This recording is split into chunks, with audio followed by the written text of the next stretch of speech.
And this is a game that I'm really excited about. The whole design of this one looks amazing, and it also just has something really unique about it that I don't really see in many other games, because this one actually has dice construction, where the dice actually use little screws in place of their pips, and throughout the game you'll be able to modify your dice, gain more of those screws, and then upgrade those dice as the game moves forward to try and get more of the rolls that you are looking for. And this game also offers a competitive or cooperative mode, where in a competitive mode you're playing as warring factions, but in the cooperative mode you're playing as factions united against a global threat.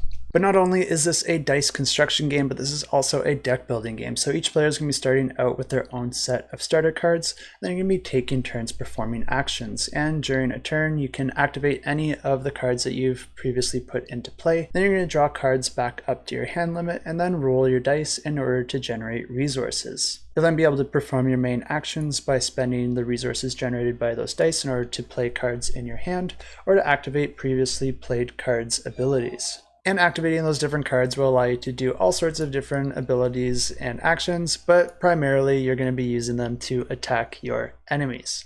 And a really neat thing here is that you can actually store any of the resources that you didn't use. But when you do that, you can't perform any of the same actions with those resources as you can during your action's turn. Stored resources are actually used for a completely different subset of actions that you'll be able to use on a future turn.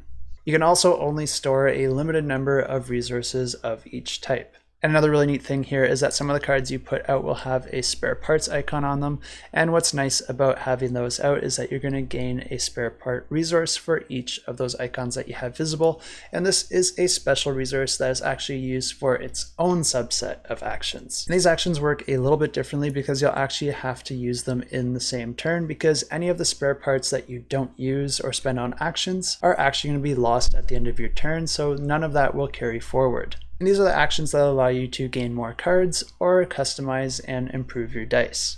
And the game continues like this, with players taking turns, building up their engines, gaining new cards, and customizing their dice until they have reduced their opponent's health to 0, and whichever player does that first wins the game. And if you're interested in this one, I definitely recommend checking it out because it looks like just a really solid game, and I have links in the description below.